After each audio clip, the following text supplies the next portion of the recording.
Aquele que não conheceu o pecado, Deus o fez pecado por nós, para que nele fôssemos feitos justiça de Deus.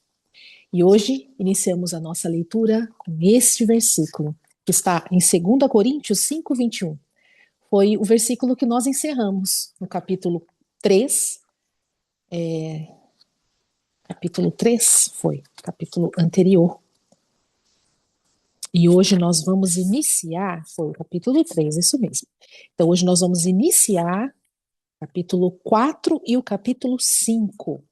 Capítulo 4 fala o seguinte: a pele do ressuscitado, intercessor, advogado, sumo sacerdote e roupa.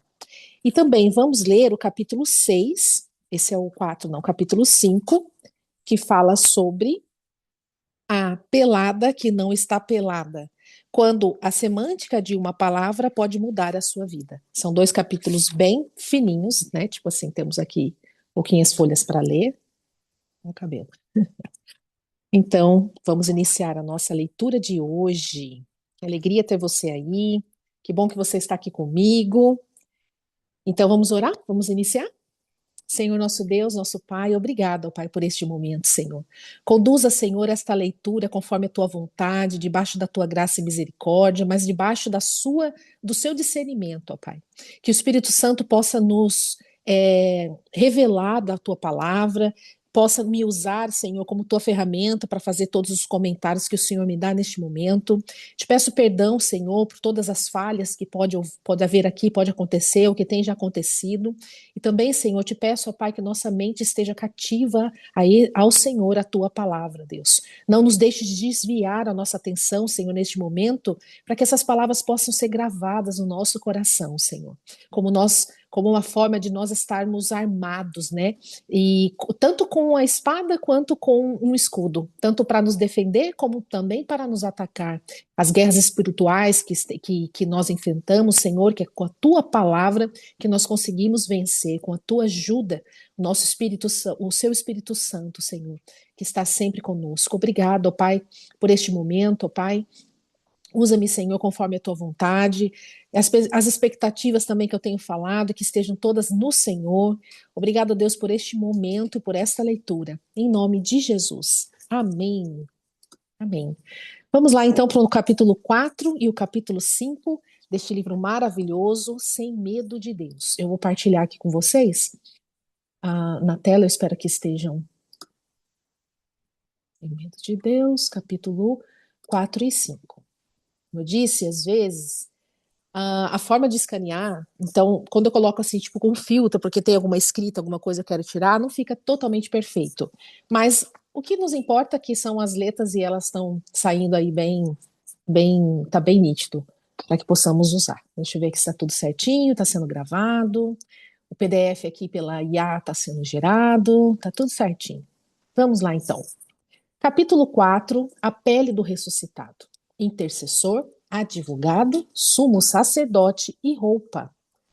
Vamos ver o que tem a ver, né? Essas descrições aí. Vem comigo para a leitura. Vamos lá. Discípulos confusos, frustrados e perdidos. O que era festa virou luto. Aquele que veio para salvar não foi salvo dos seus acusadores. Os que haviam abandonado tudo agora estão abandonados.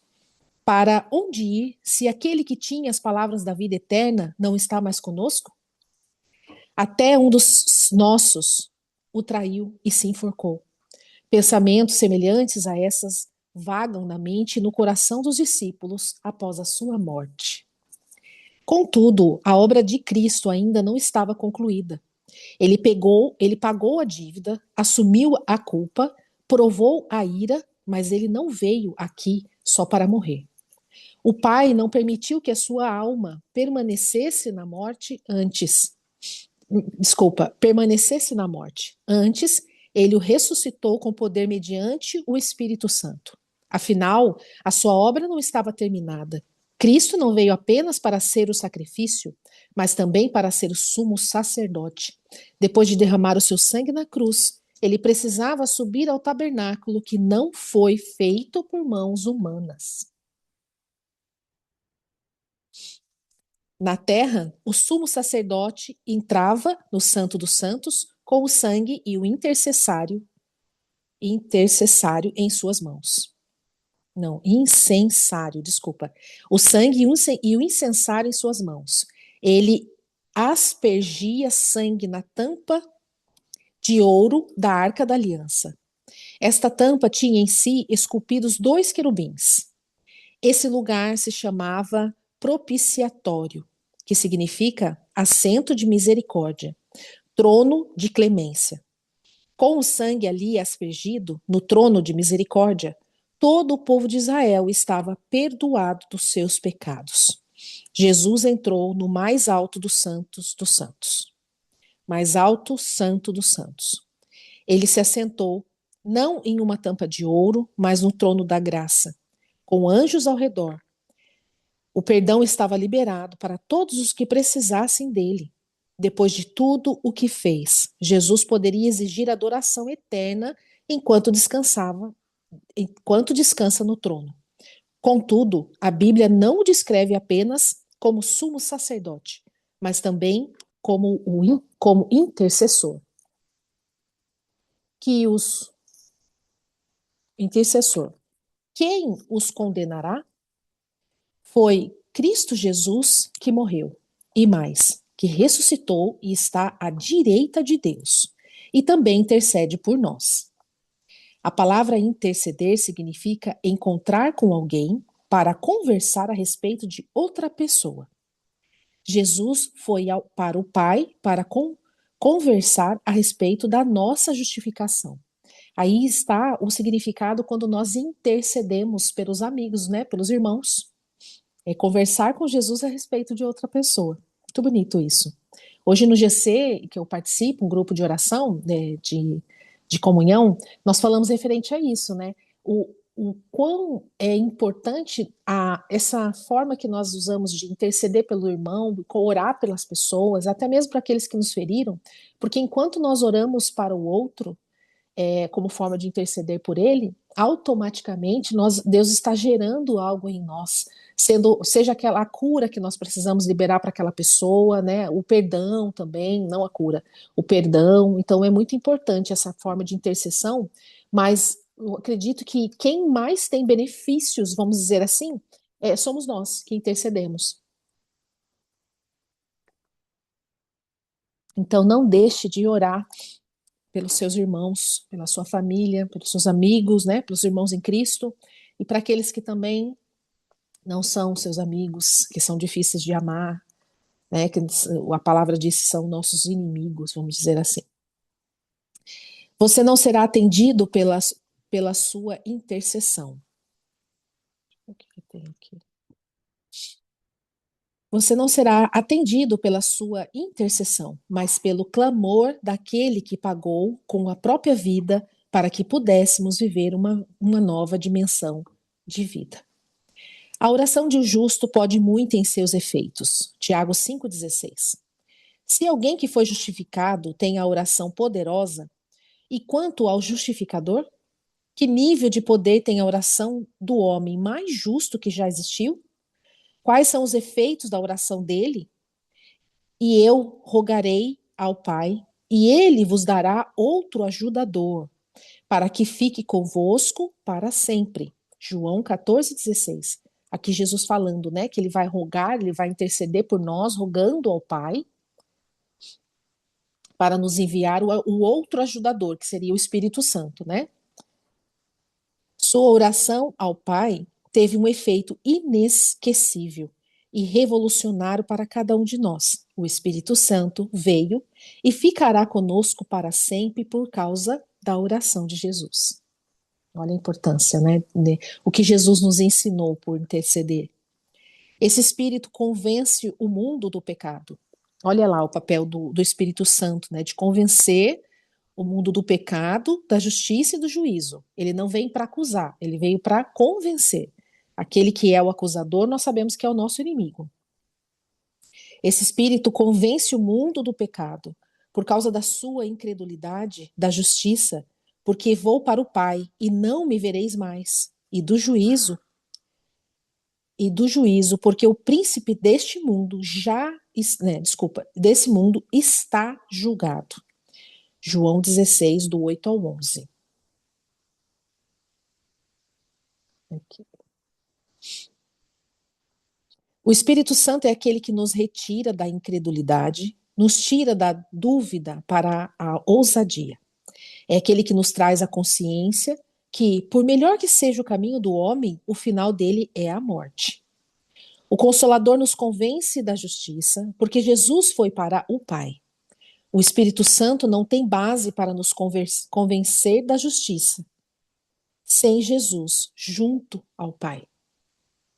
Ele nos convence do que é certo e da nossa justificação, porque Jesus é o nosso intercedor junto ao Pai. Cristo diz aos discípulos que eles não o verão mais, por isso o Espírito Santo iria os convencer da justiça. Como eles não teriam mais Jesus andando ao lado deles, como padrão e exemplo do que é justo, eles precisariam do Espírito Santo para ensiná-los o que é correto. Como seus olhos físicos não veriam mais o Salvador. Eles precisavam de alguém que os lembrasse sempre das consequências da salvação. Este mesmo Espírito também convenceria do juízo, porque, embora vejamos ações malignas nesse mundo, Satanás já está vencido e destinado à derrota. Fé, santidade, justificação e vitória. Estes são os efeitos da oração do justificador. Na verdade vos digo que aquele que crê em mim também fará as obras que eu faço e as obras maiores do que estas, porque eu vou para o meu Pai. João 14, 12. No outro livro, né, de dentro para fora, que nós encerramos agora e para começar esse, eu falei para que eu estava fazendo um estudo, né, e comecei a pesquisar sobre essa questão do na verdade, na verdade. Toda vez que uma palavra se repete, é para que nós possamos desdobrar a nossa atenção duas vezes mais, né? Então, sempre quando você lê, você vê num texto ali na Bíblia, na verdade, né? Sempre alguma palavra que se repete, desdobre a sua atenção, né? Tenha foco ali 2x, porque é seguido de uma revelação, né? Então, olha, Jesus revelando que nós faríamos coisas maiores ainda, porque ele já estava com o Pai e deixaria o seu Espírito conosco. Então, antes, os discípulos tinham Jesus caminhando junto deles, ao lado deles, e hoje nós temos o Espírito Santo dentro de nós. Isso é maravilhoso, né? Na verdade, Jesus afirmou que iríamos fazer as obras que ele fez e obras ainda maiores, não pelo nível da nossa consagração, mas porque ele foi para o Pai. Os dois níveis são assustadores. Fazer obras no mesmo nível de Jesus já é um desafio muito grande. Agora, não, desculpa, água em vinho, multiplicações de pães, andar sobre as águas, amar o inimigo, curas e ressurreições. Deixa eu ver se tá aí, tá certinho. Tá. Tudo isso, tudo isso já são obras muito grandes, já seria um desafio para a maior parte da cristandade. Contudo, o nosso Jesus está pensando além. Ele está dizendo que quando ele orar por nós, faremos obras ainda maiores. Desculpa. Quando ligarmos na terra, ele ligará no céu. Quando desligarmos na terra, ele desligará no céu. Aqui fala sobre a intercessão, né? Um orar com o outro, onde duas ou três pessoas estiverem reunidas, ali ele estará. Onde você e seu irmão orar e tendo um em concordância com a tua oração, né? Se nós orarmos em concordância, isso chegará aos céus, né? Ligando, desligando, isso é o poder, ele deu essa autoridade para a igreja. Nós temos que usar disso, nós temos que nos beneficiar dessa autoridade. Observe que Jesus é sumo sacerdote da nossa confissão. Hebreus 3:1. No Velho Testamento, o sumo sacerdote entrava com o sangue do sacrifício e o incensário na outra mão. Incenso é símbolo de oração e adoração. Isso indica a confissão de fé do povo. Incenso é símbolo de oração e adoração, mas não sejamos os crentes que queimam incenso, né, gente? Porque também tem uma questão de paganismo aí. Então não vamos levar isso daí numa parte muito literal. Isso aí é preciso entender a exegese ali também do texto e os símbolos que eram usados antigamente. Isso indica a confissão, peraí, isso. Isso indica a confissão de fé do povo. Por favor, deixe-nos repetir. Jesus é o sumo sacerdote da sua confissão. Quando você confessou Jesus como seu Senhor, ele confessou o seu nome diante do Pai. Por esta razão, não existe sumo sacerdote sem incenso. Ore, adore, pregue a palavra, né, o evangelho e confesse. Mas lembre-se, é o sumo sacerdote que faz sua oração ser atendida. Então vamos supor, eu vou lá e vou confessar os meus pecados, conversar com alguém, com o pastor, com líderes, né, religioso, um líder da minha igreja, tudo mais. Líder religioso não, um líder da igreja e um amigo, né, um irmão da fé, eu vou lá me confessar. O poder dessa confissão, a autoridade que Deus deu à igreja, é que um concordando com a oração do outro, você vem e me confessa uma coisa. Eu falo, vamos orar então, irmão, vamos orar. E aí você faz a sua oração, confessa, se arrepende ao Senhor, o Senhor conhece o teu coração. O meu papel de intercessora é, Senhor, eu concordo com a oração do teu filho, Senhor. Nós reconhecemos aqui, ó Pai, esse movimento de dele ter vindo falar sobre os seus pecados e tá. Então, o poder que há nisso é que um concorda com o outro, o que nós ligarmos na terra será ligado no céu, o que desligarmos na terra será desligado no céu. Mas o sumo sacerdote é que faz a sua oração ser atendida, e é Jesus Cristo, né? Outra coisa que eu ia falar aqui também sobre a confissão, quando você confessou Jesus como seu Senhor e Salvador. Eu sei que no grupo, por enquanto, hoje nós estamos com base de 35 pessoas. Pode acontecer de que nem todas as pessoas que estão no grupo já confessaram Jesus como seu único e suficiente Salvador. O que é confessar? Falar para outras pessoas.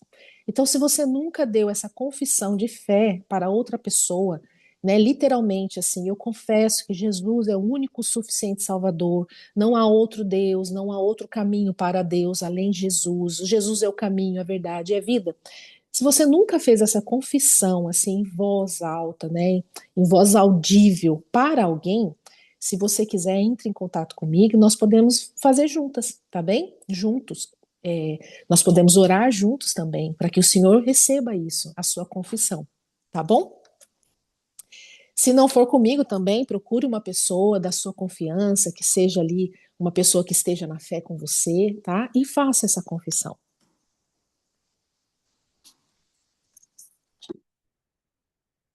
O Cristo ressurreto está no céu como nosso sumo sacerdote diante do trono da misericórdia, como nosso intercessor junto ao Pai e também como nosso advogado junto ao juiz de toda a terra. Pensando juridicamente, o advogado é responsável por defender e apresentar a causa do réu junto ao juiz, bem como mostrar as provas da sua inocência. O mesmo que leva o incensário de nossas orações ao Pai, leva a nossa causa ao juiz. O mesmo que leva o sangue para aspergir no trono da graça, leva esse sangue como prova da nossa justificação. Não há argumentos no nosso acusador, que nosso acusador possa traçar, que sejam capazes de anular as provas trazidas por nosso advogado. Quem é o nosso acusador? É Satanás. A dívida já foi paga. Contra fatos não há argumentos. Quem fala muito nessa linguagem jurídica é a pastora Tânia Teresa, né? Ela fala muito sobre essa questão de termos uma procuração nas mãos, né, do inimigo, para que ele vá e cobre perante o juiz. Se não houve uma justificação, não houve arrependimento, ou a pessoa ainda não confessou, não está com a sua vida entregue a Jesus, ele tem essa procuração na mão para cobrar as pessoas, né? E o nosso advogado, ele para defender, ele está para defender nossa causa. E não há, aqui está dizendo, ó, não há argumentos que o nosso acusador possa traçar que sejam capazes de anular as provas trazidas pelo nosso advogado. A dívida já foi paga. Contra fatos não há argumentos, mas você precisa estar junto desse advogado. Você precisa caminhar junto desse advogado. Você precisa aceitar, confessar que Jesus é o seu advogado. Não é automático, né? A cruz não é automática. Jesus morreu para salvar o pecado da humanidade. Porém, quase 8 bilhões de pessoas não são salvas. Concorda comigo? Jesus morreu na cruz e levou sobre ele as nossas doenças e enfermidades. Mesmo dentro do cristianismo, nós, como crentes, ainda adoecemos, não é verdade? Então, as coisas não são automáticas. Nós precisamos ir aos pés da cruz, nós precisamos sacar isso como se fosse um banco. O dinheiro está lá e a gente precisa ir lá e reivindicar aquilo que é nosso. Nós somos herdeiros em Cristo Jesus de tudo aquilo que o Senhor nos deu como herança, né? Através de Jesus. A justificação da ressurreição. Como vimos, a justificação não termina apenas na morte, mas continua na ressurreição de Cristo. Seu trabalho como intercessor, advogado e sumo sacerdote nos garantiu uma nova vida justificada, baseada não apenas em sua morte, mas em sua ressurreição.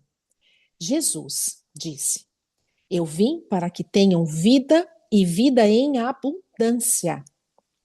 Essa vida está associada à sua ressurreição. Jesus se assemelhou ao homem pecador na cruz do Calvário, para que o homem pecador pudesse se revestir do Cristo ressurreto. Ele foi entregue à morte por nossos pecados e ressuscitado para a nossa justificação. Ou vocês não sabem que todos nós, que fomos batizados em Cristo Jesus, fomos batizados em sua morte?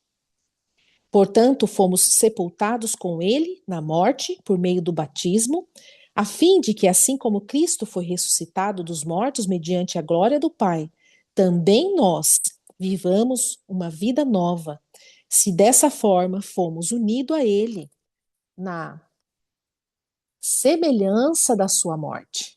O símbolo é semelhança, né? O batismo é um símbolo dessa morte de Cristo. Quando nós nos batizamos em águas, né, de imersão mesmo, não quando nós somos bebezinhos e os nossos pais levam nós, por exemplo, na igreja católica, e só coloca a água na cabecinha. O símbolo da morte e da vida é dada sobre a imersão total debaixo da água.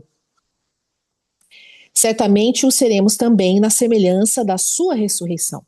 Então, aqui outro convite para vocês. Aquele que ainda não foi batizado totalmente nas águas, o convite é que para que você não faça, não é para você fazer parte de uma religião, é para que você obedeça uma ordenança do Senhor.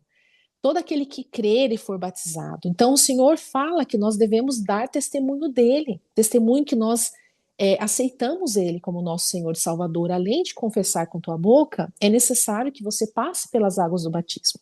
Aqui eu estou falando para as pessoas que não são crentes, batizados. Então, lembra daquela passagem que Paulo fala que nós nos convertemos e aí nós temos que nos alimentar de leite e mais para frente de alimento sólido? Então, para aqueles que já são convertidos, batizados, estão no caminho do Senhor há muito tempo, já certamente, né, provavelmente estejam comendo de alimento sólido. Eu estou falando para aquele que ainda precisa do leite. Às vezes ainda aquele que nem nasceu, que ainda nem está amamentando do leite, né? Vamos colocar esse simbolismo. Então, o Senhor nos convida a nascer de novo. E esse símbolo do nascer de novo é o batismo, né? O santo batismo na água por imersão total.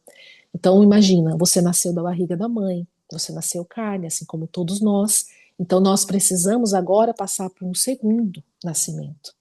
Esse nascimento representa que nós estamos nascendo em espírito. Então, você que também tem desejo de ser batizado, né, você pode me procurar, não sou eu que vou te batizar, mas eu tenho pessoas que eu posso indicar, encaminhar você. Você vai ter ali uma conversa, um acolhimento, é, pode ser direcionado a um pastor ou uma pastora, se você sentir melhor, assim, com uma mulher. Então, ela vai te explicar com muito amor e receber esse teu desejo do teu coração que está sendo gerado pelo Espírito Santo de Deus. Não tenha dúvida. Eu vou repetir: não é um convite para você fazer parte de uma religião, de uma igreja. Você não tem um compromisso assim, tipo, não, se eu me batizar, eu tenho que frequentar tal lugar. Não. Você tem um compromisso de entrar na palavra de Deus e aceitar isso que Jesus está te ofertando, tá? Então, se gerar no teu coração, ou que seja até um interesse, fala, nossa, eu queria saber mais sobre isso, eu nunca ouvi falar que nós temos que fazer esse batismo por imersão.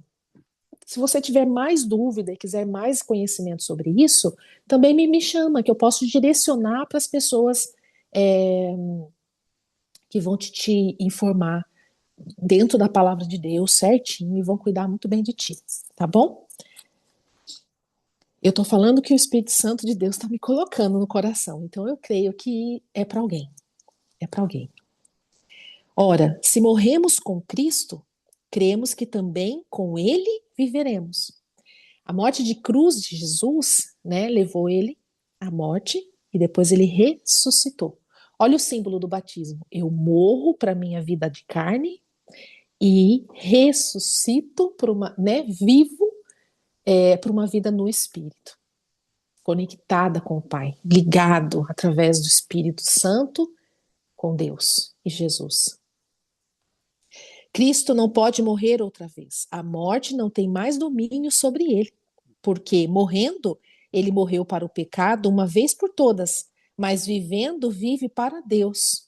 Da mesma forma, considerem-se mortos para o pecado, mas vivos para Deus em Cristo Jesus. Esse é o convite, né? Para você ser batizado, é para que você se considere totalmente morto para o pecado e vivo para Deus. Em Cristo Jesus, tá vendo? Não é na igreja tal, é em Cristo Jesus, na palavra de Deus. É claro que é muito importante você caminhar junto com irmãos, com uma comunidade, porque um vai fortalecendo o outro. Eu já estive no lugar da pessoa que pensa que o meu culto tem que ser em casa. Eu não preciso estar em nenhuma igreja, eu posso fazer o meu culto em casa, através da televisão. Mas isso é uma amargura no coração, sabe? Porque a gente não quer se relacionar, sendo que são os relacionamentos, é a partir dos relacionamentos que Deus nos afia. Então, precisamos estar em comunhão, mas isso é um outro passo que você vai dar quando você sentir no coração, quando o Espírito Santo te convencer. Não vai ser eu, não vai ser um irmão, não vai ser ninguém, vai ser o Espírito Santo que vai te convencer. Mas se Cristo está aqui embaixo agora, mas se Cristo está em vocês, o corpo está morto por causa do pecado. Lembra que o salário do pecado é a morte? Então, por causa do pecado, o nosso corpo está morto. Mas o espírito, que é um espírito com letra minúscula, então esse é o nosso espírito. Nós temos espírito, alma, que são a nossa mente, né, nossas vontades, emoções, e o nosso corpo. Então, por causa do pecado, o corpo está morto. Mas o espírito, que é o seu espírito, não é o Espírito Santo, está vivo por causa da justiça. Que justiça é essa, Ju? A justiça de Deus. É a justiça e a graça de Deus que nós vamos aprender um pouquinho mais à frente. Como que a justiça está ligada tanto à graça? Ou seja, não é por obras, não é por nada que você faça, a não ser por essas questões que Jesus fala para a gente dar a confissão dele, né? Mas pela graça, pela justiça de Deus também. Então, isso está em Romanos 8:10, se você quiser anotar e depois conferir aí na tua Bíblia. Assim como Cristo foi ressuscitado, também nós vivamos uma vida nova. Nossa nova vida é a de alguém que foi ressuscitado. Estamos mortos para o pecado, mas vivos para Deus. Quando somos batizados nas águas, mergulhamos em sua morte. Né? Mergulha totalmente, morte. Quando somos levantados, nos erguemos para viver a vida do Cristo ressurreto. Gente, é uma experiência tão assim sobrenatural que não tem como a mente da gente explicar. É só você vivendo, é só você vivendo essa imersão e depois esse nascimento, esse ressurgir. Aí é fantástico. Não do Cristo pré-morte, mas do Cristo pós-morte. Uma vez morto, Cristo não pode morrer outra vez. A morte não tem mais domínio sobre ele.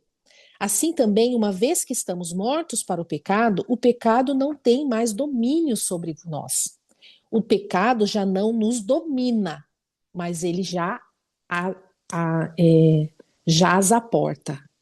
Ele vai sempre te tentar, mas ele já não te domina porque você já nasceu de novo. O seu espírito já está conectado com o Pai e você já tem uma nova vida. Agora, se o pecado continua te dominando, precisa rever alguns pontos aí. Se você tem vivido uma vida no Espírito, se o Espírito Santo está em você, conduzindo, né, como que fala? O Espírito convencendo você do coração do pecado, da justiça e do juízo.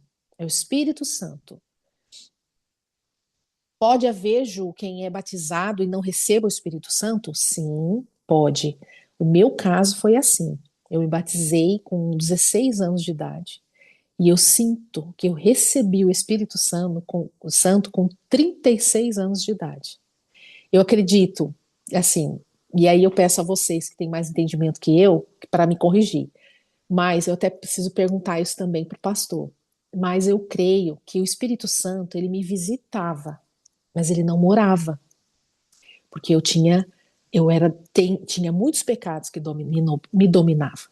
Então não tem como ter nascido de novo dessa forma, né? E o Espírito Santo não estava ali dentro de mim porque não estava me convencendo. Coração duro, coração de pedra. Depois, quando a gente recebe o Espírito Santo, o nosso coração realmente é trocado. A gente sai de um coração de pedra para um coração de carne, onde ele começa a trabalhar na nossa vida. Não vamos pecar mais, Ju? Sim, mas temos o temor de Deus. Temos todo o cuidado para não acontecer, né? Então, o Senhor, o amor de Deus, ele encobre uma multidão de pecados. Isso não significa que você tem que continuar pecando e pedindo perdão, né? O Senhor te perdoa, mas ele conhece o profundo do teu coração. Nós geramos dívidas. Pai nosso que está no céu, santificado seja o vosso nome. Venha a nós o vosso reino, seja feita a vossa vontade, assim na terra como no céu.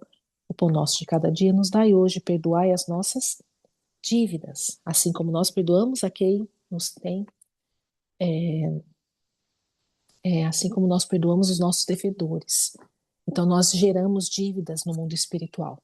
E dessas dívidas, nós vamos nos corrigindo com a ajuda do Espírito Santo para andarmos em espírito e em verdade, para prestarmos cultos ao Senhor em verdade, em espírito, deixando com que as características que têm o fruto do Espírito sejam internalizadas mesmo na nossa vida, né? Dando os frutos da nossa vida, dando testemunho da nossa vida.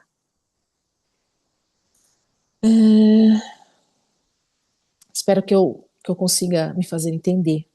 Não fique muito confuso, não quero confundir a mente de vocês. Para nós, para nos inserir na vida do Cristo ressurreto, Deus nos colocou em Cristo. A justiça de Deus não é apenas uma penalidade cumprida, mas uma vida doada. No jardim do Éden, após trazer a penalidade de morte ao animal, Deus toma a sua pele para cobrir a nudez de Adão e Eva. O animal era inocente, o casal, culpado. Depois que o animal tomou a culpa, o casal se vestiu da inocência do animalzinho, né? A ideia da penalidade cumprida e vida doada também é vista no sacrifício oferecido pelo sacerdote da antiga aliança. O animal que era oferecido pelo pecado, como holocausto, tinha que ser completamente queimado, com exceção da sua pele. Também o sacerdote que oferecer o holocausto de alguém terá para si o couro do animal que tiver oferecido. Isso está em Levítico 7:8, Antigo Testamento. Este couro está na pele, serviria como vestimenta para o sacerdote. O animal que levou sobre si a culpa pelo pecado deixou para o sacerdote uma nova veste. Quando Cristo foi para a cruz do Calvário, tiraram as suas vestes, que simboliza exatamente sua pele. Jesus poderia ter morrido apedrejado, através de espada, de uma lança, dentre outras maneiras, mas ele morre crucificado. A crucificação não é uma morte apenas na questão física, mas é também uma punição moral. Afinal, o crucificado morre nu. Jesus na cruz se expôs à vergonha, pois o primeiro Adão também se viu nu. Enquanto isso, os soldados tiravam a sorte para ver quem ficava com sua veste. Ele morreu na vergonha dos pecadores, para que eles pudessem se cobrir de suas vestes de justiça. Lembra que o animal era inocente e o casal culpado? E agora, Jesus é inocente para nós culpado, para livrar, né, a nossa culpa. Também tem aqui uma coisa que eu vi na pregação esse dia que eu achei bem interessante. Quando Jesus crucificado, ele entregou o Espírito ao Senhor e ele morreu. Depois disso, eles enfiaram, né, a lança aqui na lateral de Jesus para conferir se ele tinha mesmo morrido. Porque naquele dia era sábado, se eu não me engano, e eles teriam que tirar logo os crucificados. Então, dos dois ladrões que estavam do lado dele, eles quebraram a perna. Porque também uma questão deles lá, de para tirar, para confirmar a morte. Mas de Jesus eles enfiaram a lança. Mas a morte de Jesus não foi pela lança, né? Então foi pela entrega mesmo, que ele aceitou aquilo na cruz do Calvário. Se fosse pela lança, também não seria da forma que foi perfeito, né? Foi assim, foi conforme a palavra e as revelações também, muito em Isaías, trouxe. Na nova aliança, todos que receberam a Jesus são sacerdotes. Isso está em 1 Pedro 2,5. Por isso, novas vestes hoje são o próprio Cristo. Deus nos inseriu na carne de Jesus, tendo, pois, irmãos, ousadia para entrarmos no Santíssimo Lugar, pelo sangue de Jesus, pelo caminho que ele nos inaugurou, caminho novo e vivo através do véu, isso é, da sua carne. Isso está em Hebreus 10, do 19 ao 20. O véu descrito neste texto não é o que separava o santo lugar do santo dos santos, mas sim a própria carne de Jesus. Quando sua carne foi rasgada na cruz, um caminho foi aberto. Entrando nele e agora vamos ao Pai através de Cristo. Existe uma preposição na Bíblia que nos mostra claramente o que significa nossa nova posição. A preposição em significa lugar. Peraí, gente, que eu vou ter que colocar a bateria. Nossa, não sei o que aconteceu. Vou ter que colocar o iPad para carregar. Eu vou tirar o fone. Espero que esteja chegando bem aí para vocês. Agora que eu tirei o fone. Deve ter mudado um pouquinho o áudio, mas eu espero que esteja tudo bem. Não sei porque esse iPad está puxando muita bateria. Então vamos lá. Chegar mais pertinho assim para não dar interferência no som. Então, a preposição em significa lugar de oposição, onde se está, geralmente usada para indicar a posição dentro. Se dissermos que estamos em casa, você não nos imaginaria na calçada ou em cima da laje, pois em significa dentro, ok? Com essa explicação, nós vamos ler esses textos aqui. Pelo que, se alguém está em Cristo, nova criatura é. As coisas velhas já passaram, eis que tudo se fez novo. Portanto, agora nenhuma condenação há para os que estão em Cristo Jesus. E nos ressuscitou juntamente com ele nos fez sentar nas regiões celestiais, em Cristo Jesus. Graças, porém, a Deus que em Cristo Jesus sempre nos conduziu em triunfo e por meio de nós difunde em todo lugar o cheiro de seu conhecimento. Mas agora, em Cristo Jesus, vós que antes estáveis longe, gente, que estranho, estáveis longe, já pelo sangue de Cristo chegastes perto. Estão aí todas as referências para que vocês possam consultar na tradução de vocês, a tradução da Bíblia. Você está dentro de Cristo.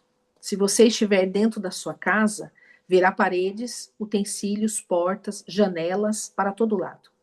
Cristo é a sua casa. Se você olhar, verá paredes de misericórdia, janelas de esperança e portas da graça. Dentro de Cristo não há mais as coisas velhas, tudo se fez novo. Dentro de Cristo não há mais condenação, mas justificação. Não há derrota, há triunfo. Há proximidade do Pai e não distância. Nosso assento não é o da morte, mas os lugares celestiais. Aleluia. Dá um glória a Deus aí. Dá um glória a Deus aí. Por favor, não tenha pressa de continuar lendo. Reflita. Sua veste é uma pessoa, Jesus Cristo. Deus não olha para crentes reunidos e vê uma multidão. Ele vê o corpo de Cristo. A igreja é chamada do corpo de Cristo.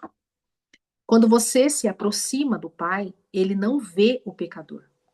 Ele vê o Filho amado em quem ele tem prazer.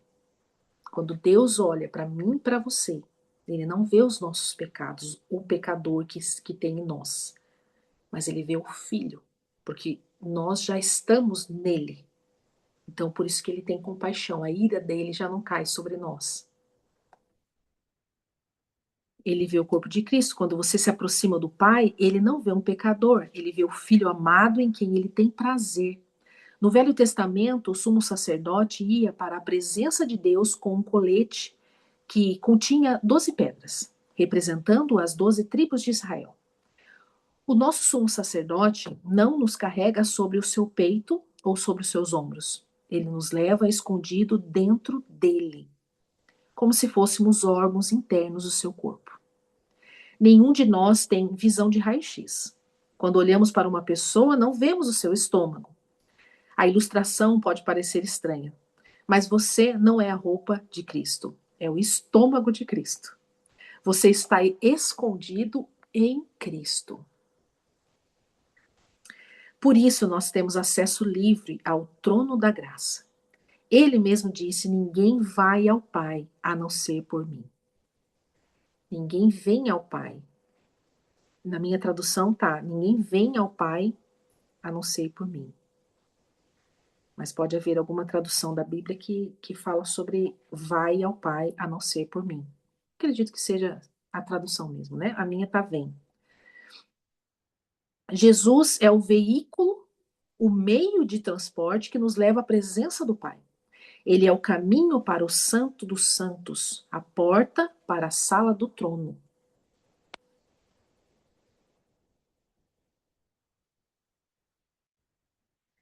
Aquele que não conheceu o pecado, Deus o fez pecado por nós, para que nele fôssemos feitos justiça de Deus. Deus o fez pecado por nós, para que nele caísse a penalidade que era para nós.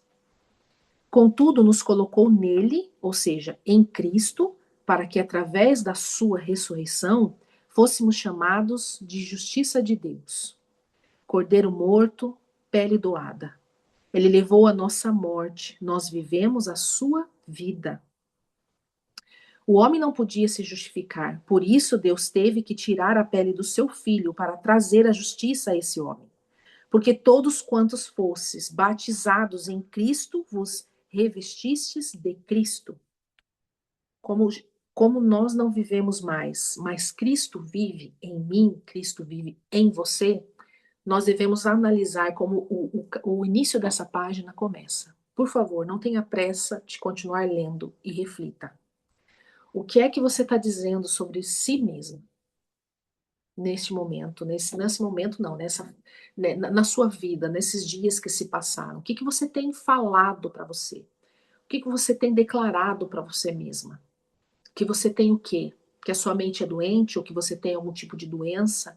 Você aceita algo que foi diagnosticado, que está em você? Porque Cristo, ele é perfeito. Ele não tem uma mente ruim, ele não tem uma mente doente, ele não tem um corpo doente. Então nós devemos declarar que nossa vida está debaixo da graça de Deus e que nós temos um corpo sarado, curado, transformado. É claro que nesse mundo teremos aflições, teremos perseguição, teremos doença, teremos essas coisas, mas a cura está na cruz. Agora nós vamos ler o capítulo 5. Vamos entender o que é essa pelada que não está pelada, quando a semântica de uma palavra, a pelada que não está pelada, é isso mesmo. Quando a semântica de uma palavra pode mudar a sua vida.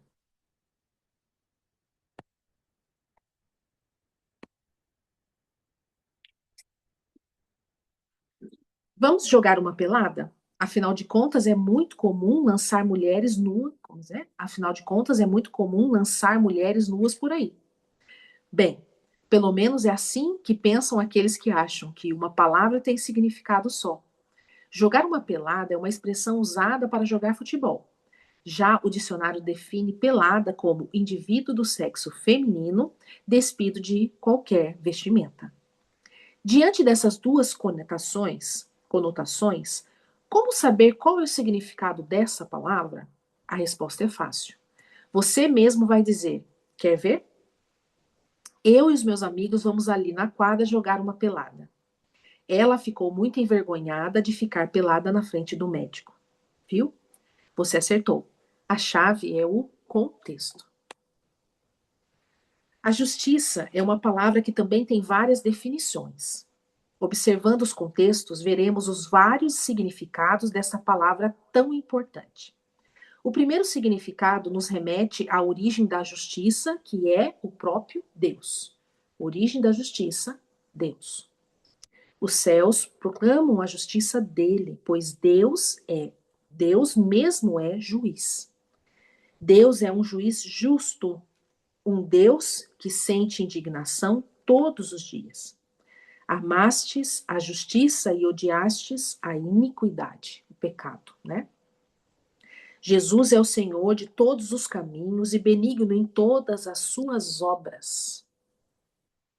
Justiça é um dos atributos divinos. Deus não tem, Deus não tem justiça, ele é a justiça. Seu caráter é justo. Isso significa que ele aprecia o que é correto. Deus tem prazer em fazer o mundo caminhando de maneira justa. Ele ama a equidade.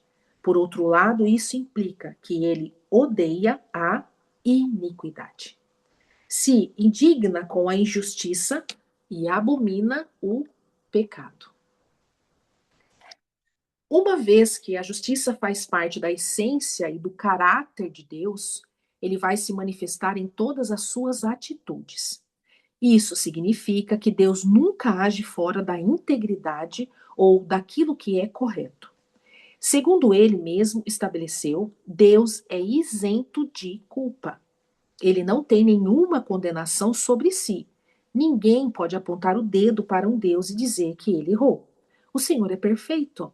Quando ele age, sua integridade e perfeição também se manifestam.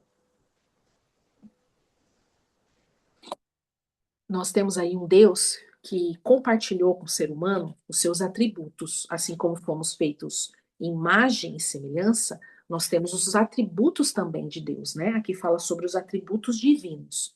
Nós temos alguns atributos, só que tem atributos que são comunicáveis, que são esses que ele também contribui, ele partilha, né, conosco, e tem os atributos de Deus que são incomunicáveis, ou seja, só ele é onipresente, onipotente, onipresente. Então tem coisas que só Deus tem, mas tem coisas que ele compartilha com o homem.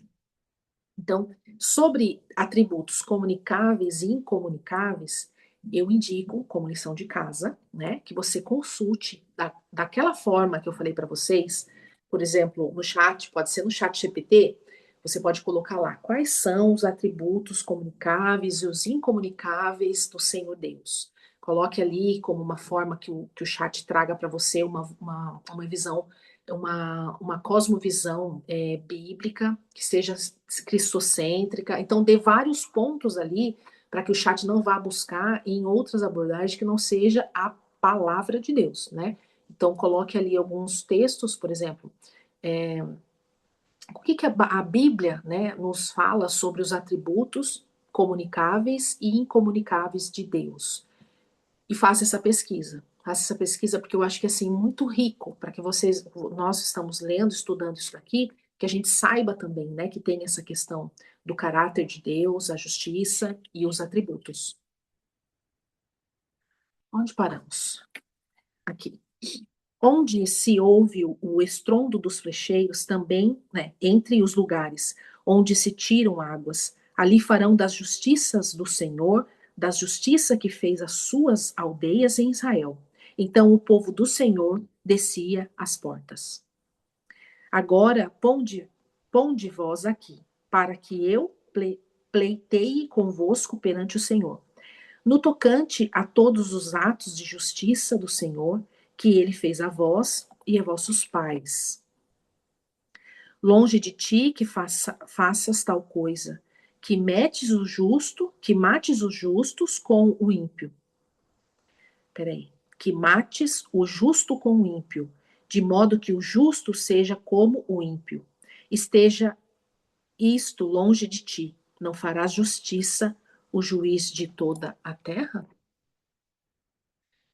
Que faz justiça ao órfão e à viúva, e ama o estrangeiro, dando-lhe pão e roupa. Neste contexto, não está sendo enfatizada a justiça como atributo. Os atributos, gente, eu falei errado, falei tributos, eu falei atributos. Os atributos. Os atributos divinos, comunicáveis e incomunicáveis. Atributos, desculpa, eu sempre como alguma letra. Ou a palavra toda. De Deus, mas sim suas ações. Então vamos ler de novo. Nesses contextos, não está sendo enfatizada a justiça como um atributo de Deus, mas sim suas ações ou intervenções na vida do homem. No livro de Juízes, por exemplo, se fala das justiças do Senhor. Juízes 5:11. O que vemos neste livro é Deus, por muitas vezes, salvando o povo e destruindo o inimigo.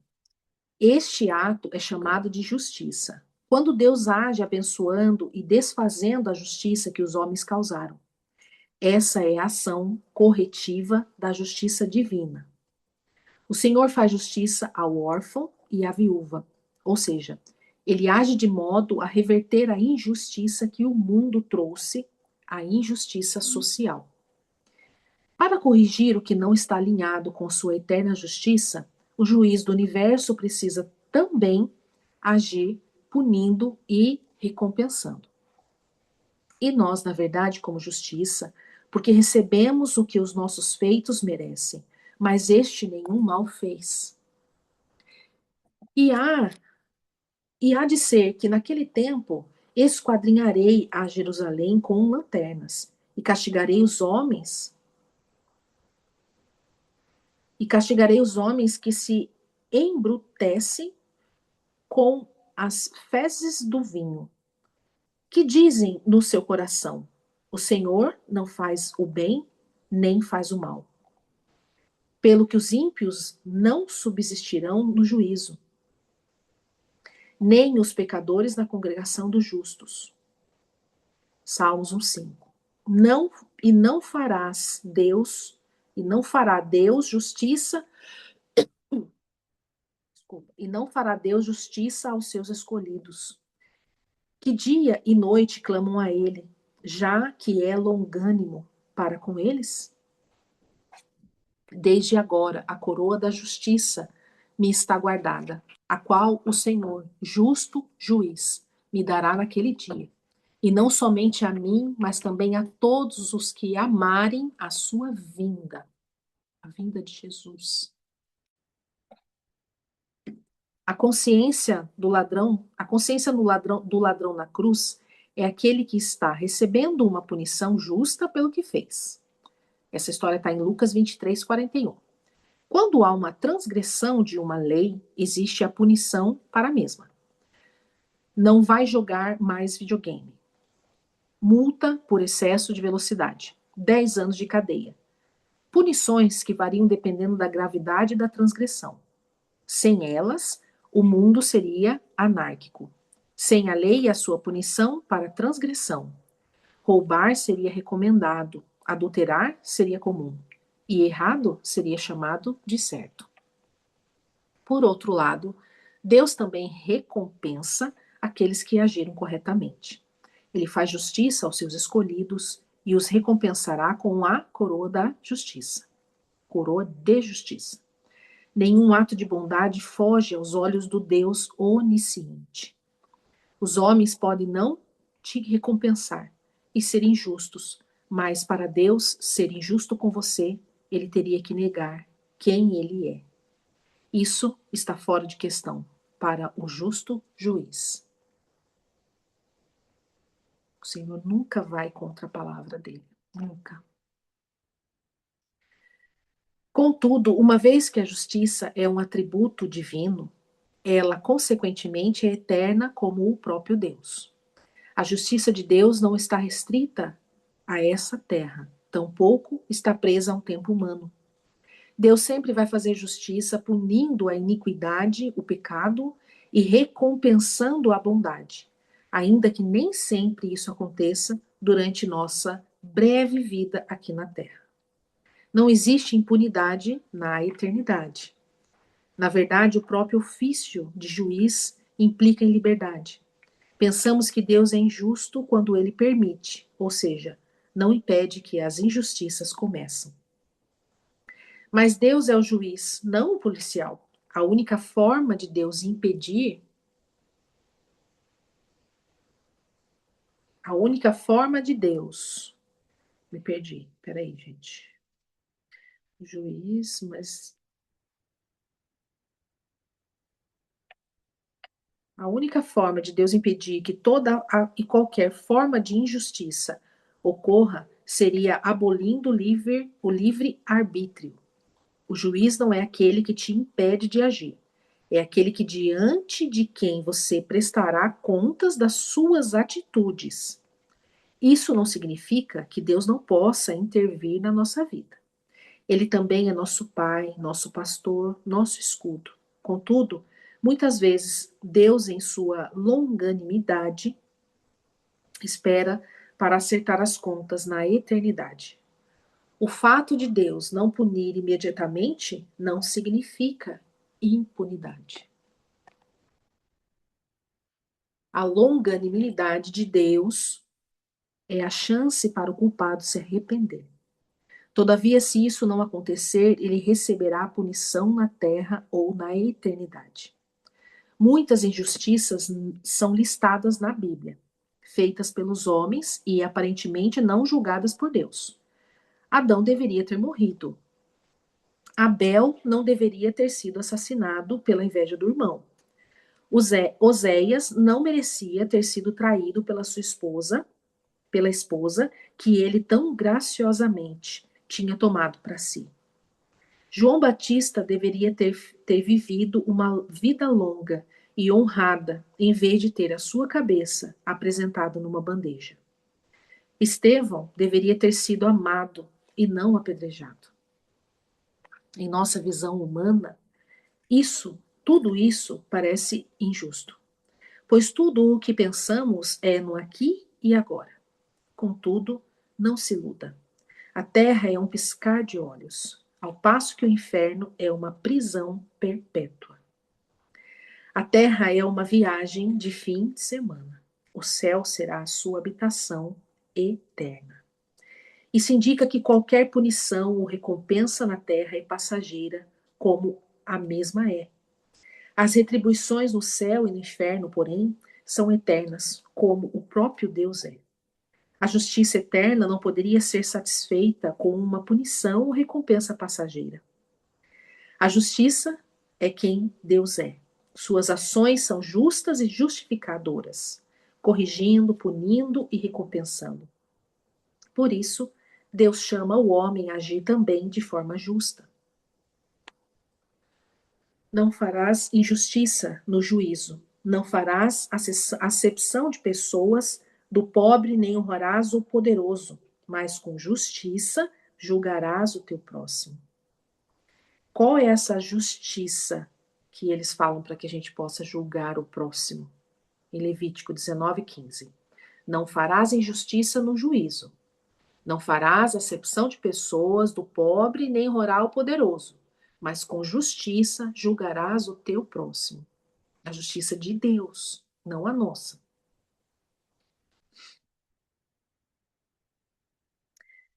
Ele não fará injustiça no juízo. Ele não farás acepção de pessoas, de pobre, nem honrarás o poderoso, mas com justiça de Deus julgarás o teu próximo. Aqui eu fiquei com dúvida. Eu acho que não está falando para a gente, está falando que Jesus julgará assim, né?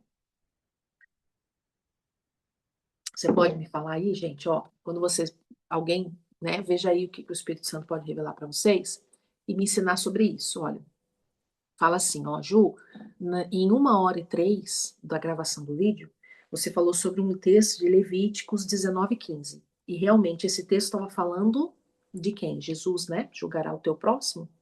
É Jesus, né? Ou somos, tá falando de nós julgarmos com a justiça de Deus? Não, nós não podemos julgar ninguém. Eu aqui com meus botões. Espírito Santo. É a justiça de Deus. Confirma aí para mim, gente. Estou aprendendo aqui com vocês, né? Vamos lá, ajuda a Ju.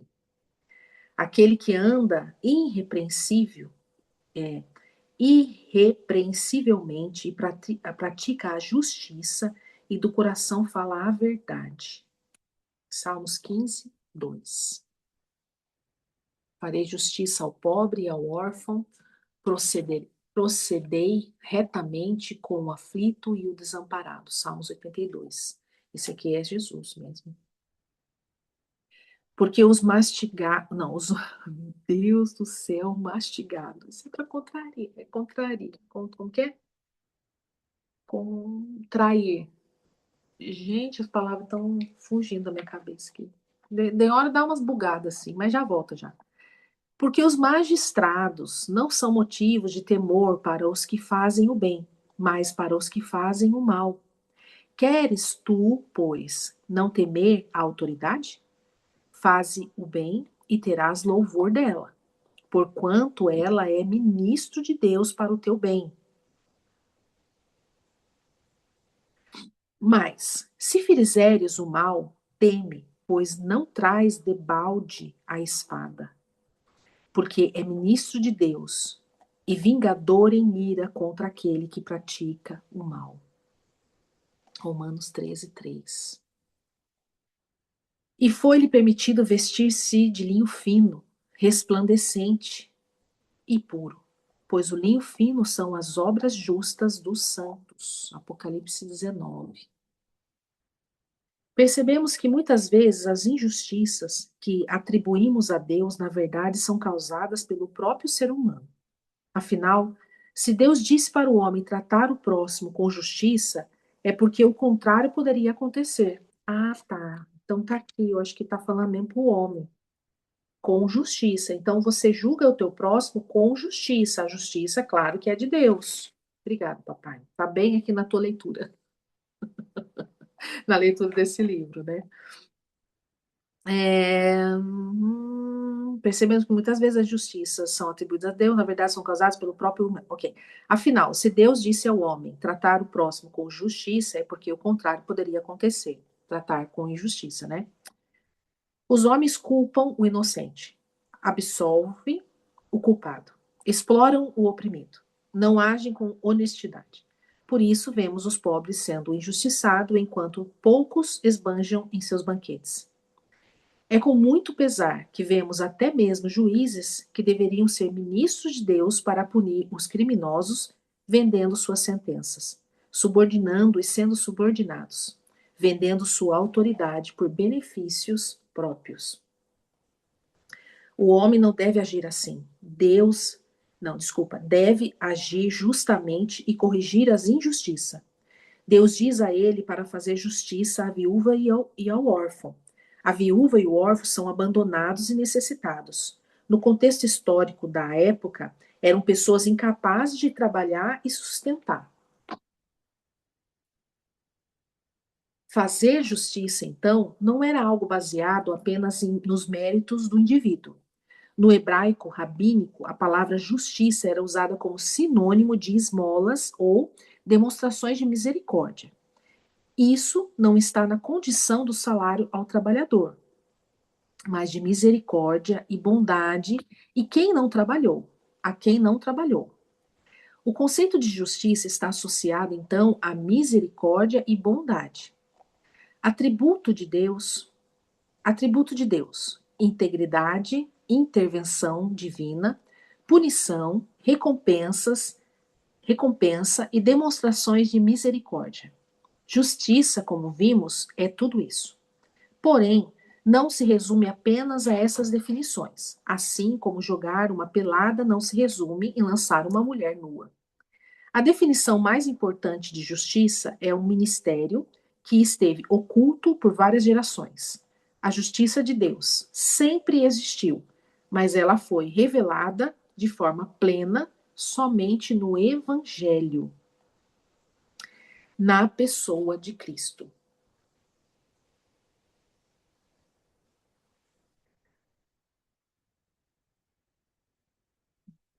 Eu com meus botões aqui, por isso que eu dei essa pausa na minha cabeça aqui.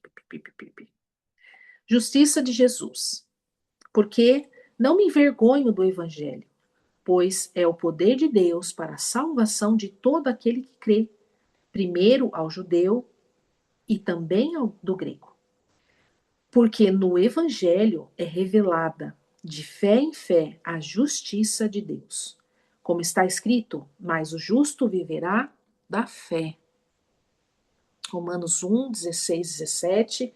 Repetindo, o grifo nosso é quando eles colocam aí essa letrinha pretinha, porque na palavra de Deus, na Bíblia, não está pretinho. Embora os atributos de Deus sejam visíveis em sua criação, isso está em Romanos 1, 20. Eles nunca ficaram tão evidentes quanto na pessoa de Cristo. Ele é a imagem exata do Deus invisível. Cada atributo divino é visto nele de forma clara, inclusive a justiça. Na verdade, é a cruz do Calvário. Vemos a demonstração da justiça de Deus. A cruz do Calvário, né? Porque todos pecaram e destituídos estão da glória de Deus, sendo justificados gratuitamente pela sua graça, mediante a redenção que há em Cristo Jesus, ao qual Deus propôs como propiação pela fé no seu sangue, para a demonstração da sua justiça, por ter ele, na sua paciência, deixado de lado os delitos outrora cometidos, para a demonstração da sua justiça neste tempo presente, para que ele seja justo e também justificador daquele que tem fé em Jesus. Romanos 3, do 23 ao 26. Deixa eu ver quanto falta. Uma, duas. Já acabamos, tá? A palavra demonstração em grego é endeixes. Demonstração, revelação pública, manifestação feita por meio de um ato, prova, evidência. Se algo foi revelado publicamente, significa que antes estava oculto. A expressão deixar impunes os pecados anteriormente cometidos faz Deus parecer injusto, pois o pecado do homem deveria ser punido com a morte. Adão deveria ter morrido. Caim deveria morrer por ter matado Abel. Israel inteiro deveria ter sido destruído por causa dos seus pecados. Porém, por meio de um ato, Deus demonstrou e provou sua justiça publicamente, punindo os pecados de toda a humanidade, não em animais, mas em um homem. Deus assim o fez demonstrar que ele é justo. Justo porque não deixa os pecados impunes. Justo porque age para corrigir a injustiça. O primeiro Adão que pecou não morreu, mas o último Adão recebeu a sua punição. Justo porque é misericordioso, agindo com bondade para com aqueles que não são capazes de se justificar pelo seu próprio esforço. Sua justa misericórdia, então, o revelou não apenas como justo, mas também como justificador. Justificador é aquele que justifica o condenado. Justificação é a absolvição legal e forma da culpa feita por Deus como juiz. O pronunciamento do pecador como justo. Justificação significa estar sem condenação. Deus é justo e justificador. O mesmo Deus que julga com justiça nos imputou a sua justiça. Deus é isento de culpa e não tem nenhuma condenação. Repare que Paulo diz que os que estão em Cristo Jesus não têm nenhuma condenação. O status de justo que Deus tem foi transferido a nós através do novo nascimento. Somos seres tricotômicos, espírito, alma e corpo. Isso está em 1 Tessalonicenses 5:23. Nossa alma e corpo estavam em atividade, mas nosso espírito estava morto em delitos e pecados. Estávamos em condenação e rumo ao inferno. Contudo, quando recebemos Jesus como Senhor e Salvador, nosso espírito recebeu vida, nasceu de novo. Não é um nascimento corporal, como pensou Nicodemos, mas um nascimento espiritual. Nicodemos perguntou para Jesus: como pode o homem volta para a barriga da mãe para nascer de novo? Não tinha, né, a Bíblia ali para nos explicar e o discernimento espiritual. Jesus disse: o que é nascido da carne é carne. Lembra do exemplo que eu te disse, né? Tu nascer de bebezinho da barriga da nossa mãe, nós somos carne, todos nós. Mas o que é nascido do Espírito é Espírito. Está em João 3,6. É o nosso novo nascimento. Nosso espírito é uma nova criação. As coisas velhas se passaram e tudo se fez novo. Este novo homem nascido de novo tem em si a natureza e os princípios de Deus. E a vós revestis de novo do novo homem, que segundo Deus foi criado em verdade, justiça e santidade. Isso está em Efésios 4:24. Observe que o novo homem foi criado segundo Deus, em justiça e santidade. Deus deu ao nosso espírito a condição de justos. Nossa imagem e semelhança em espírito. Alguns teólogos afirmam que a justificação é apenas Deus, como juiz, batendo o martelo friamente em sua mesa celestial e nos declarando justos. Dizem que Deus nos trata como justos, mas não nos tornamos justos. O problema é que a palavra de Deus tem poder. Quando ele disse: haja luz, ainda que antes tudo fosse trevas, sem sol, sem a luz apareceu. Quando Deus olha para nós e declara que somos justos, algo acontece. As palavras de Deus não voltam para ele vazias.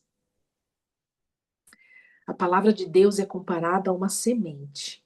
Jesus se compara a uma semente quando ele diz que se o grão de trigo não morrer, fica ele só, mas se morrer, dá muito fruto. Se Jesus é justo e é uma semente, seu fruto não pode ser injusto. Assim como a semente de tangerina não dá fruto de melancia. As palavras de Deus são espírito e são vida. Quando elas entram no nosso coração, produzem em nós um espírito justo. Lançadas sobre outra pessoa, através de palavras, lança, entra no nosso ouvido, cai no nosso coração. E ali ela vai ser germinada, e ela vai dar frutos, e ela vai crescer. Portanto, assim como para uns uma só ofensa veio o juízo sobre todos os homens, para condenação. Assim também por um só ato de justiça veio a graça sobre todos os homens para justificação e vida. Porque assim como pela desobediência de um só homem muitos foram constituídos pecadores, assim também pela obediência de muitos serão feitos justos. Quando Cristo morreu, ele nos transmitiu a justiça. Quando Deus nos declarou justo, independentemente de quem nós éramos, aqui é a última. Antes, nós nos tornamos justos. Ainda erramos, mas há um espírito justo. Ainda precisamos mortificar os efeitos do corpo, mas há dentro de nós uma semente de justiça brotando. Embora alguns teólogos afirmem que a justificação é de fora para dentro, esse não é o padrão do agir de Deus. Ele age de dentro para fora, transformando o coração para mudar atitudes. Em resumo, a justiça de Deus é a iniciativa justa tomada por Deus, ao justificar os pecadores consigo mesmo, concedendo-lhes uma justiça que não lhes pertence, mas que vem do próprio Deus. A justiça de Deus é a declaração justa do injusto, sua maneira justa de declarar justo o injusto, através de qual ele demonstra sua justiça e, ao mesmo tempo, nos confere justiça. Ele o fez através de Cristo, o justo, que morreu pelos injustos. Aquele que não conheceu o pecado, Deus o fez pecado por nós, para que nele fôssemos feitos justiça de Deus. Começamos assim, terminamos com o mesmo capítulo, mesmo versículo da palavra de Deus. Aquele que não conheceu o pecado, Deus o fez pecado por nós, para que nele fôssemos feitos justiça de Deus. Guarde essa palavra no teu coração. Enquanto eu estava lendo aqui, olha, nesse pedacinho da última página, que alguns teólogos afirmam que a justificação é de fora para dentro, e para dentro, esse não é o padrão do agir de Deus. Ele age de dentro para fora. Eu senti no coração de falar para vocês, quem não participou, não estava participando do Clube do livro De Dentro para Fora e de Cristo, aquele que cura. Se vocês quiserem receber o link dos vídeos da gravação desses dois livros, Cristo é aquele que cura e De Dentro para Fora. Deixa eu pegar aqui. Peraí.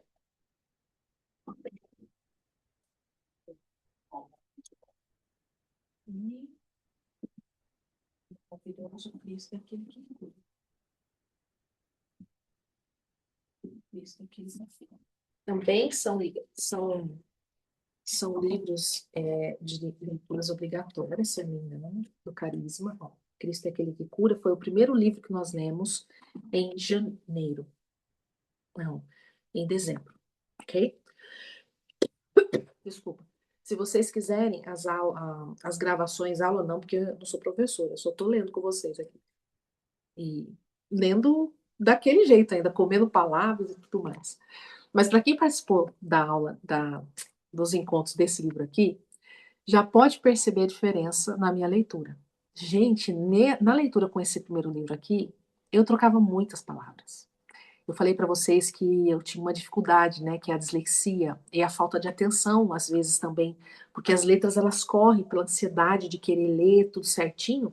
Começava uma palavra, já estava lá na outra, que eu via ali embaixo. E aí, gente, eu não cabia.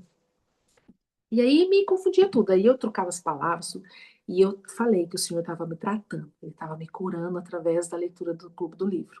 E eu sinto que o Senhor já está totalmente nesse processo. Eu estou nesse processo totalmente porque eu vejo a melhora na leitura. Claro que a prática, né? E essa fé também. Então, eu Não tive vergonha de gravar esses encontros, e eu sei que é para honra e glória do Senhor, mas sinto que Ele está me curando. Então, vocês vão poder perceber. Quem quiser, manda uma mensagem para mim no meu WhatsApp, no meu Instagram, e peça o link dos encontros dessa leitura aqui, tá bom? E também, agora em janeiro, nós encerramos esse livro de dentro para fora. Esse livro aqui foi fantástico. Esse aqui também, olha, na aula desse livro, Cristo é aquele que cura, eu fui curada. O Senhor me curou, me curou. Eu conto meu testemunho. Não vou contar para vocês, vocês vão ter que assistir. Eu conto o testemunho, como foi. E esse livro aqui também, para quem quiser os encontros dele, eu tenho todo o link, né? E eu posso enviar para vocês.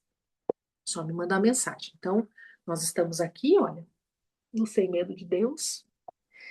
Temos aqui mais um, dois, três, quatro encontros, já terminamos. E aí nós vamos iniciar esse aqui. Pela minha cara, vocês já estão. Tem tudo a ver com o meu trabalho. Então, assim, eu estou super empolgada e com expectativa no Senhor para iniciar a leitura deste livro. Vamos orar para a gente encerrar? Senhor, obrigado, ó Pai, por esta oportunidade, Senhor. Obrigada por essa leitura. Senhor, grava, Senhor, essas palavras no nosso coração. Que o Espírito Santo possa nos convencer da justiça, do juízo, de tudo aquilo que for da tua vontade, Pai. Senhor, perdoa, Pai, pelas falhas, pela interpretação, pela falta de discernimento, muitas vezes, por não ter te buscado o suficiente, ó Pai, antes desse encontro, para que o Senhor pudesse conduzir mais e mais, mas eu creio, Senhor, eu creio que o Senhor está conduzindo toda essa reunião, todo esse encontro, toda essa leitura, e só o Senhor sabe, Senhor, qual coração será movido, todas as coisas que o Senhor está plantando no nosso coração, as sementes que estão sendo geradas, a palavra que é a verdade, é a vida, tudo isso está nos ajudando, ó Pai, a caminharmos cada dia mais para encontrarmos com o Senhor na eternidade, ó Pai. Senhor, que os corações das pessoas que ainda não experimentam, Pai, essa justiça, essa graça, que possa, Senhor, o Senhor trocar os corações de pedra por coração de carne, Senhor, e que as pessoas possam, Senhor, reconhecer e confessar que só o Senhor Jesus é o nosso único e suficiente Salvador. E ninguém vai ao Pai senão por Ele. Em nome de Jesus, nós agradecemos, ó Pai, nos dê um ótimo dia para quem está assistindo essa gravação durante o dia, à tarde, e uma ótima noite, ó Pai. Nos faça descansar em paz na Tua presença. Amém. Em nome de Jesus, amém. Nos vemos então para o próximo encontro, que vão ser o capítulo 6. Nós vamos ler sobre a pedagogia da graça, levando a justiça divina aos que não merecem. Todos nós, né? Não merecemos. E esse daqui eu gravei assim, escrevi um monte de amarelinho, ó. E promete. E vai ser, foi nessa leitura aqui também que eu falei para vocês no encontro passado, que Deus revelou, né? Colocou no meu coração fazer esse clube do livro, foi dia 27/9 que eu li. Então, no encontro que vem, vai ser só o capítulo 6, porque ele é um pouquinho mais extenso, mas nós vamos levar, assim, em torno de 1 hora também para ler, apesar de já fez 1 hora e 20. Tá bem? Então, nos vemos na próxima gravação. Muito obrigada por você estar aí. Beijinho.